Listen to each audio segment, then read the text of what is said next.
from Gertrud. When I consider my life objectively, it does not seem particularly happy. Yet, I cannot really call it unhappy, despite all my mistakes. After all, it is quite foolish to talk about happiness and unhappiness, for it seems to me that I would not exchange the unhappiest days of my life for all the happy ones.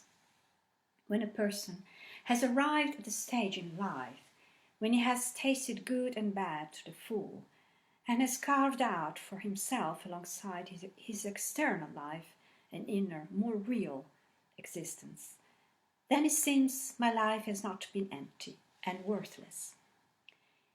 Even if my external destiny has unfolded itself as it does with everyone, my inner life has been my own work, with its joys and bitterness, and I alone hold myself responsible for it. At times, when I was younger, I wanted to be a poet.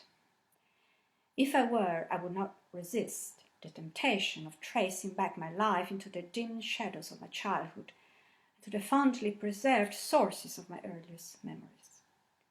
But the possession is far too precious and holy for me to spoil in any way. All I will say about my childhood is that it was good and happy. I was given the freedom to discover my own inclinations and talents, to create my inmost pleasures and sorrows myself, and to regard the future as the whole and product of my own strength, and not as something fashioned by a strange power from above.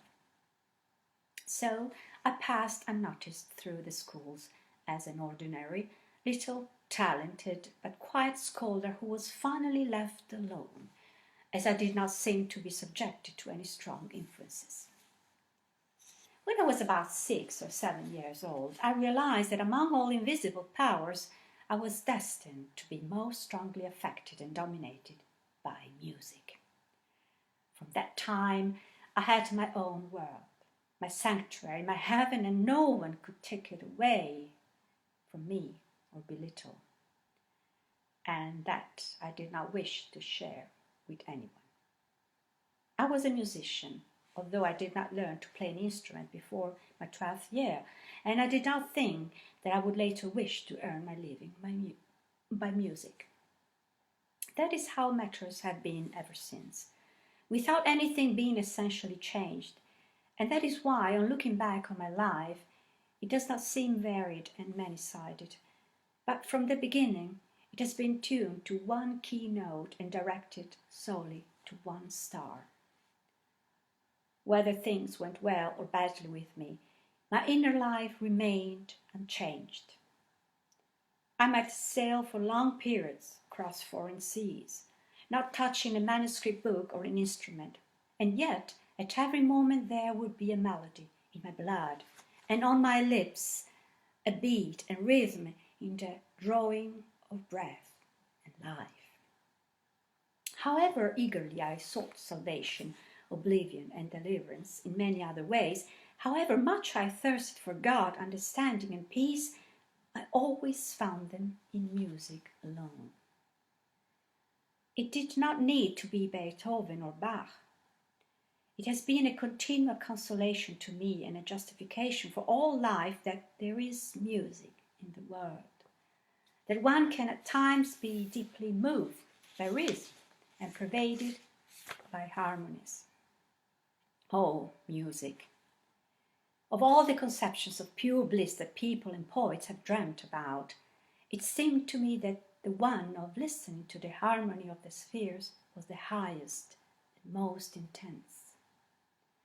That is where my dearest and brightest dreams have ranged, to hear for the duration of a heartbeat the universe and the totality of life in its mysterious, innate harmony. Alice, how it is that life can be so confusing and out of tune and false. How can there be lies, evil, envy, and hate amongst people when the shortest song and most simple piece of music preach that heaven is revealed in the purity, harmony, and close play of clearly sounded notes.